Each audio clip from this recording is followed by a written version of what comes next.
Successful internship programs engage diverse talent and bring more voices to the table. They also help lay the groundwork for the next generation of industry leaders. But how do we build and grow that internship pipeline? Welcome to the Adlibber podcast, featuring conversations of influence. Some of it planned, much of it ad-libbed. Welcome back to the Adlibber podcast, where we discuss branding and communications topics with industry influencers. I'm your host, Jay Scott, Senior Media Relations Manager at Gavin. On today's episode, we're talking about the importance of building an internship pipeline to nurture talent for future success. Here to discuss is David Marshall. David's a professor and chair of the Department of Strategic Communications in the School of Global Journalism and Communication at Morgan State University. Welcome to the podcast, David. Thank you. Glad to be here. Also on today is April Heil, Public Relations Coordinator at Gavin. April's a 2019 York College graduate. She served as a Gavin PR intern in the fall of 2019 and joined our agency team full-time in January of 2020. Welcome, April. Thanks for having me, Jay. So, David, I want to jump right in and talk about expanding internship programs. I know internships have not been a traditional pipeline for employment opportunities for many companies. Can you talk a little bit about, I guess, why that is and how are things changing with respect to at least public relations and marketing? Yeah, I think it's a great question. And I think the most obvious answer is that somehow internships have not found their way into the overall business plan or strategic plan of the organization. So you have this kind of hodgepodge of some companies offering them, some companies not offering. But often in my conversations with CEOs, when I ask just the basic question, why in the world are you bothering with this? It's a lot of time that you're devoting. Why are you doing this? And generally, I'm not finding that there are answers that are tied to business. It's sort of just, well, we do it. We've always done it. Or why would we not do it? Which is sort of not the approach. So I guess my gut is, I think this idea of connecting internships to the core business function happens to be a really great best practice. And for those companies which are doing that, I think that they're seeing a lot more success in their internship programs as opposed to even well-natured, good feeling companies who want to do the right things as a member of the community than those companies are seeing. Does a lot of it start with, just better engagement with colleges and universities that a lot of companies don't have that relationship and they need to establish something like that to help create a pipeline for interns? I don't know. I don't think that's the start. I think the start is in the C-suite or in the executive suite to say, we have this wonderful opportunity to train, guide, mentor, onboard young, bright talent. And then the first question has to be, why are we doing this? How does that connect to something that we're already doing? Is this an opportunity to be a good corporate citizen, corporate social responsibility? Is this an opportunity to help our HR people find the best and brightest talent and to prevent a brain drain right in our area? Like, why should our young people go halfway across the country if we could offer them wonderful opportunities there? Is this a way to foster new business development? Is this a part of our diversity, equity, and inclusion plan? I think that's the first piece. And once you answer that, then I think it's easier to figure out what colleges and universities make sense to have a partnership. How deep should that partnership be? And you can kind of go from there. But clearly, one thing is very clear. You do need a connection, a very strong connection with a college or university, and it just can't be the date when your internships are available and you call up and that's the only relationship that you have. So I do agree with you there. Forming really tight relationships and strong relationships with colleges and universities in your own area is a really great place to start. Forgot to mention, you're also the president of the Maryland chapter of the Public Relations Society of America. How does that, association, being involved in the organization there, how does that help you in your role at Morgan State as far as identifying opportunities or working with other industry professionals to, get some folks in the pipeline with respect to, either marketing or communications jobs? Yeah, I think coming from the leadership point of view, every professional organization, whether it's us, the American Advertising Federation, AMA, really does have a responsibility to the profession. I think that's the first thing that we really should do. And so from a leadership point of view, it is our obligation to be reaching out to our local colleges and universities to make sure that young people are having the appropriate pathways, the appropriate training opportunities, and pushing our own members to say, are you doing everything you can to make sure that young people who are coming behind us are in line to get their rightful place in the industry and have an opportunity for growth? On the other side, clearly, if I'm a member of a professional association like AMA, that certainly helps with me finding young, bright talent, because you often hear sometimes, in fact, if I had $1 for every time I heard this, right, I'd be in the Caribbean on a vacation, right? We can't find the right people. We can't find the right talent. We can't groom the right people. But I think if you form that relationship with those colleges and universities, you're already going to have a natural pipeline that's going to help the business grow. April, can you talk a little bit about your experience as an intern? Obviously, your college is not that far from Gavin, and you certainly started with us almost 2 years ago as an intern. What was the biggest takeaway from that experience that you think, helped you as you made the transition to full-time employment? I think the biggest takeaway for me was that I came into the internship with Gavin expecting to be treated as an intern. And I'm not just saying this because, I now work with Gavin, but I really felt empowered by everybody I worked with, and through everything I did every step of the way, that I was more than an intern, even if I wasn't going to be coming on full time, which, at first you don't know that. But yeah, going into the experience, I was just expecting it to be kind of like, handoff work. I had some other internship experiences that were kind of along the lines of that.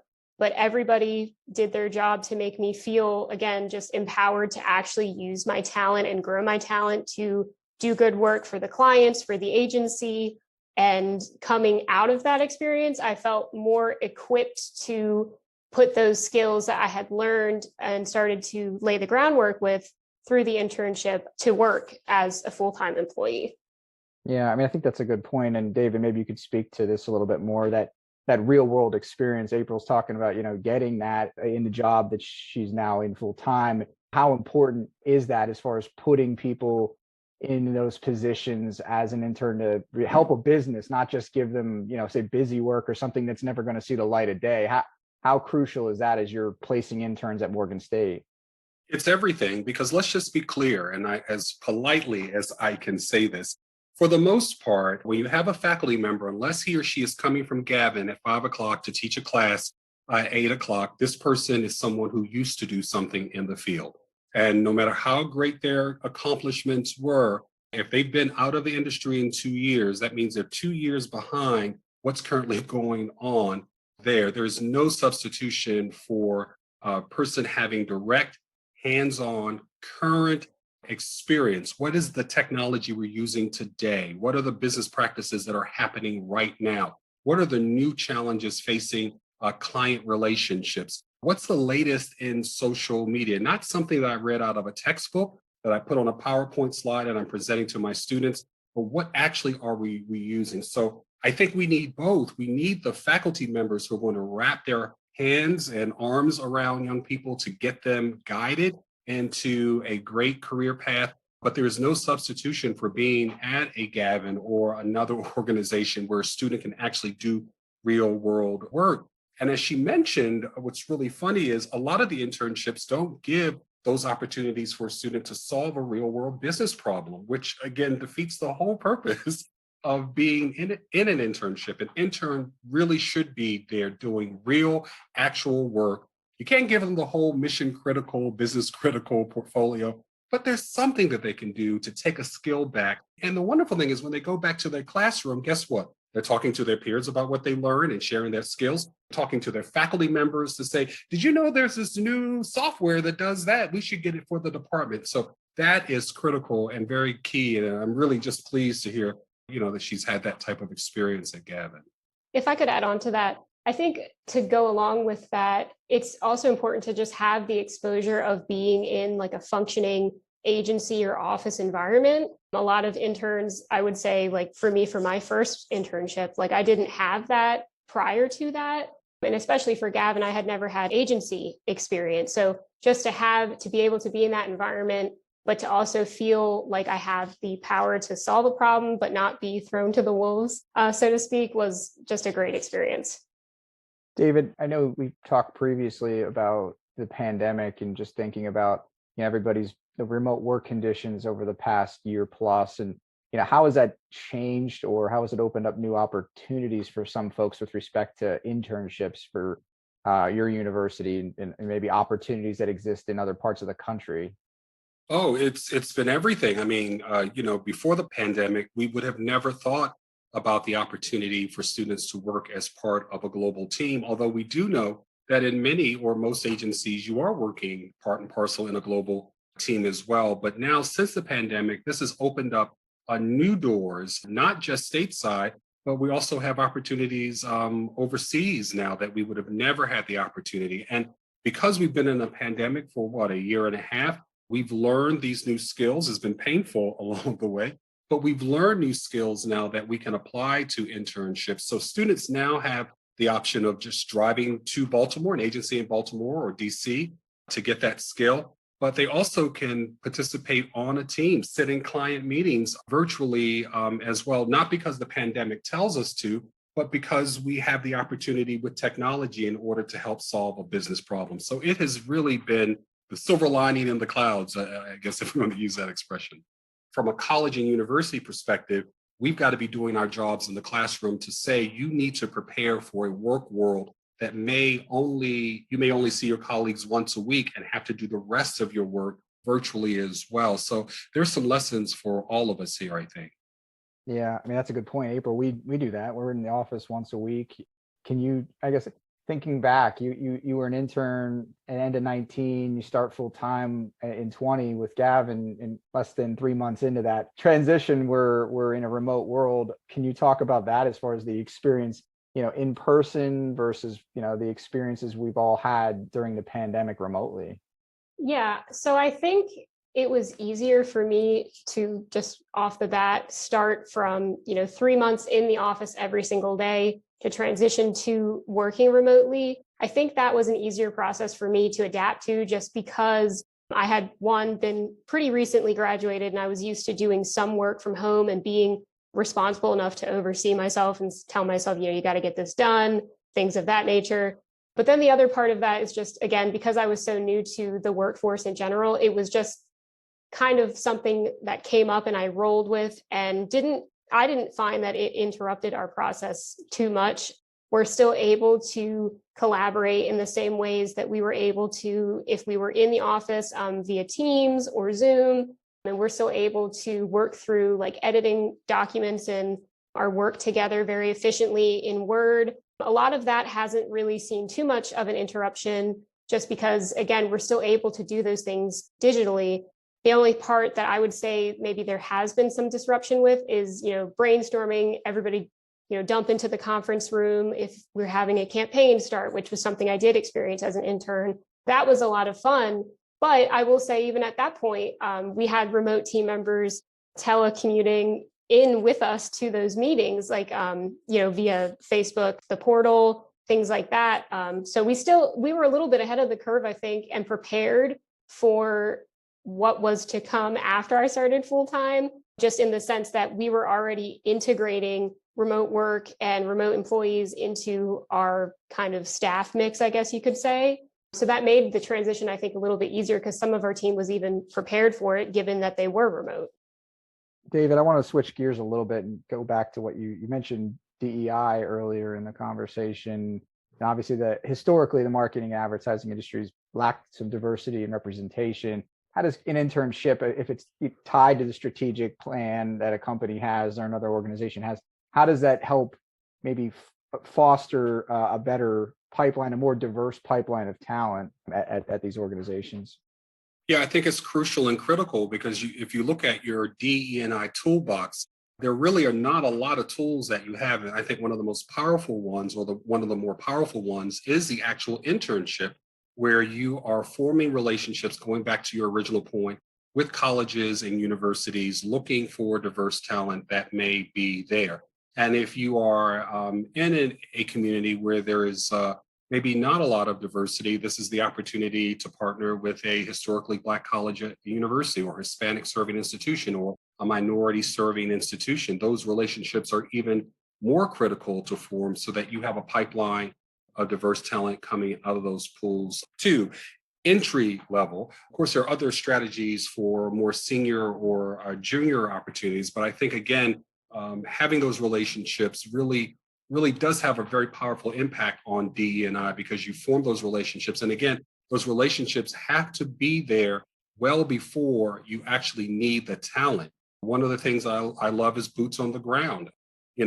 Someone from your agency going to a local college and university and actually not lecturing like I started in the mailroom 20 years ago and now I'm the CEO. No, there's a new piece of software that has just come out. I want to, everybody open their computer. I'm going to walk you through how we're now tracking clients and how we're doing return on investment. This is something you're going to need to know because those are the same questions that the employer for internships or for actual jobs are going to be asking there. And so I think there's an opportunity there. And if you can partner with those minority serving institutions, it's all the better to help your DE&I plan grow.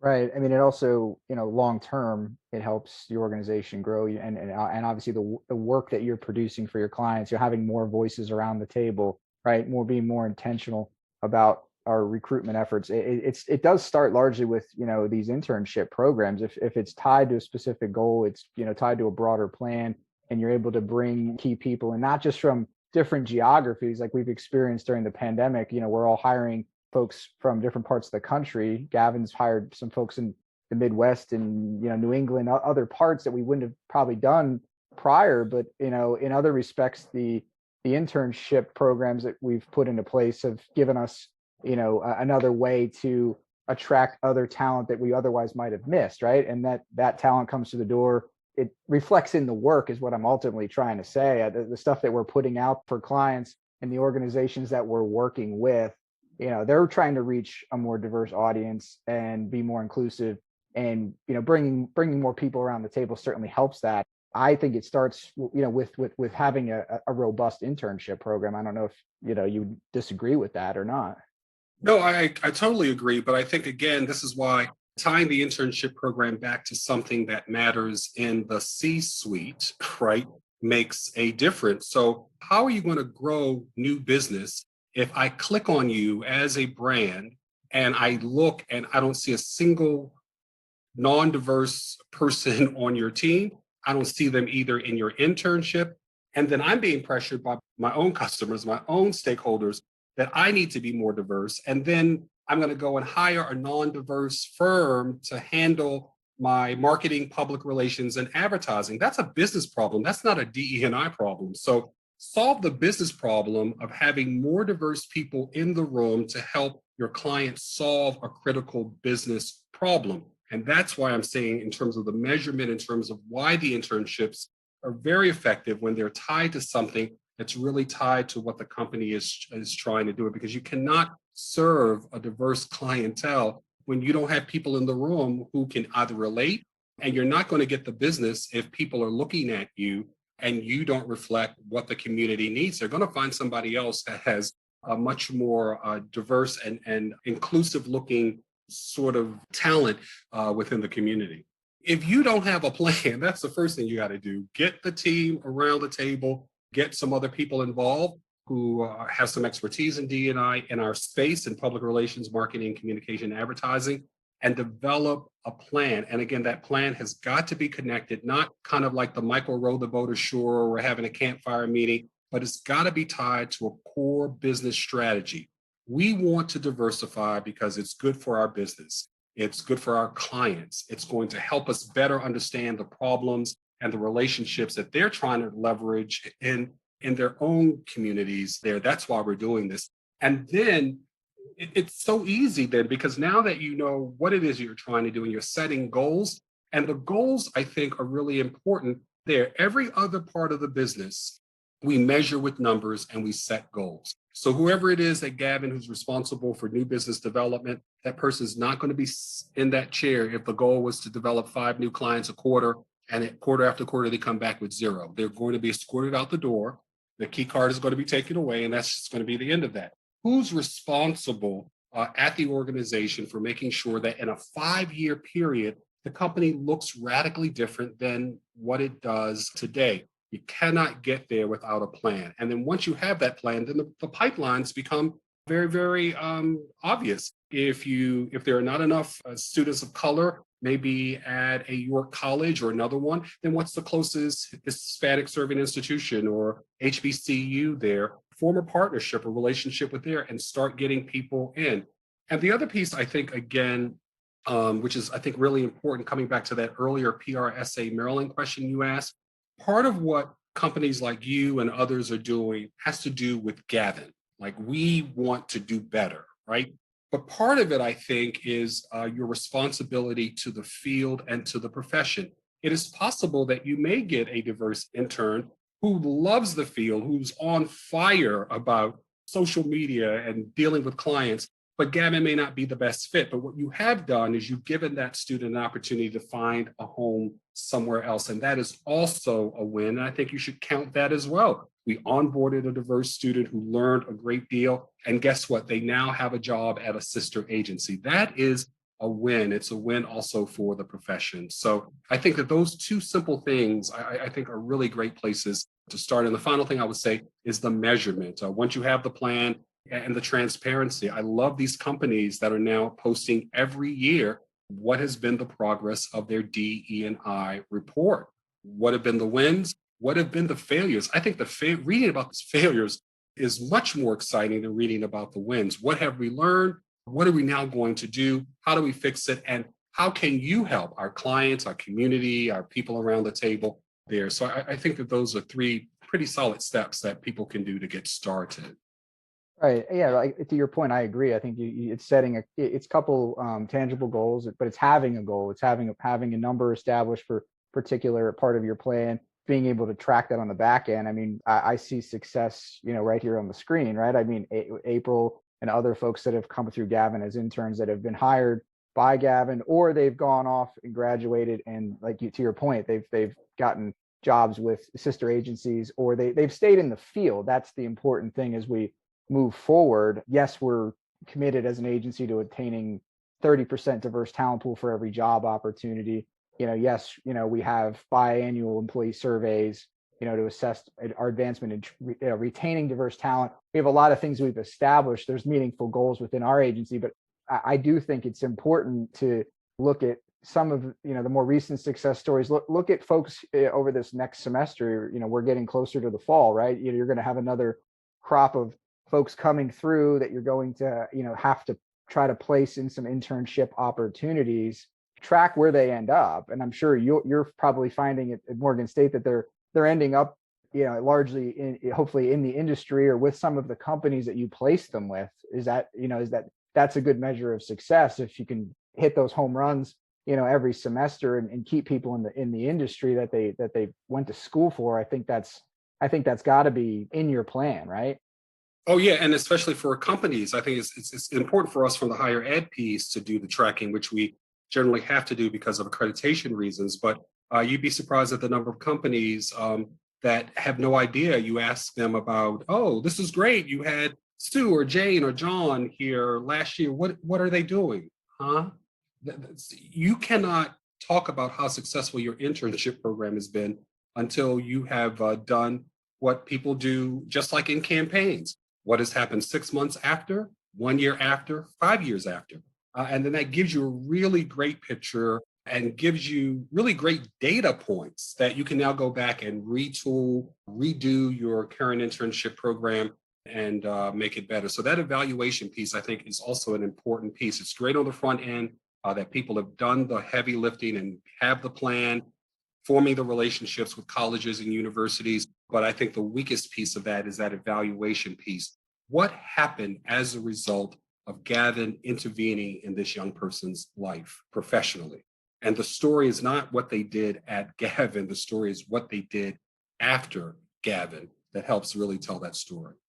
Yeah, I think the only thing I would add to that is that you're absolutely right in that when it doesn't stop, the internship experience doesn't stop, just because you leave one place it's not like you can kind of separate the two, if that makes sense. So for example, I've had internship experiences before Gavin where I didn't feel as great walking away from them. And I use those as examples to apply to myself as I grew professionally.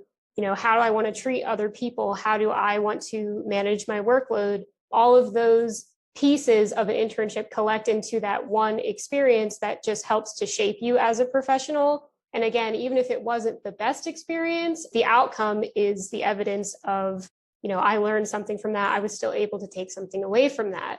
From Gavin specifically, I've learned a lot of really great leadership skills, and not just from you, Jay, because we worked together when I was an intern, but from some of our past team members who are no longer with us at Gavin. But I've just used a lot of those examples of, again, managing my workload, interacting with colleagues and such, to apply that to who I am as a professional. And I'm glad that I get to continue doing that now, but I'm also glad that I had the experiences I did before Gavin to kind of help, again, shape me into that, who I am now.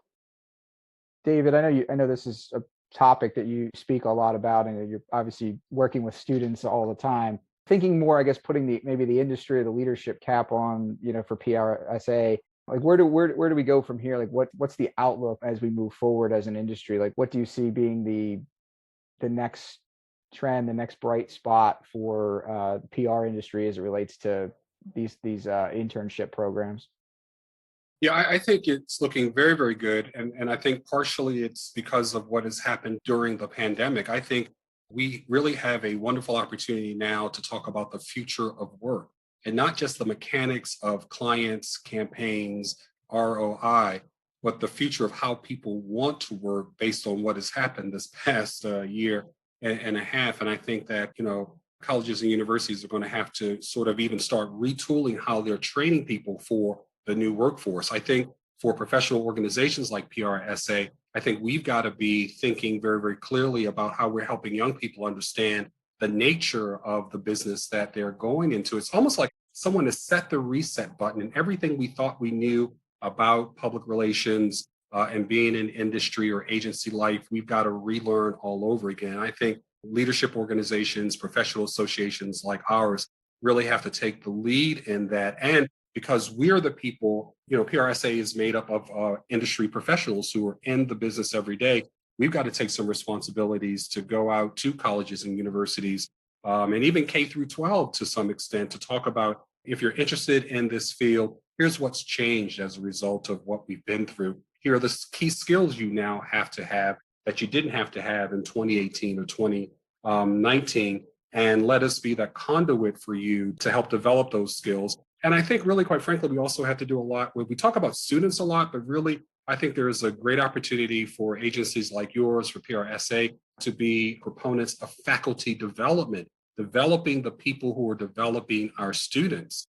So for example, I'm in an externship every 2 years at Morgan.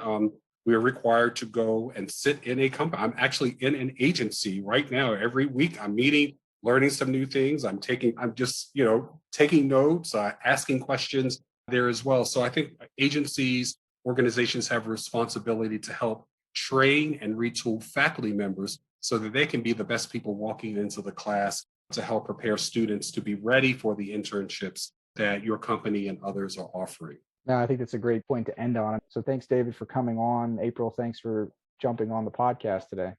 Thank you. Glad to be here. Likewise. Thank you.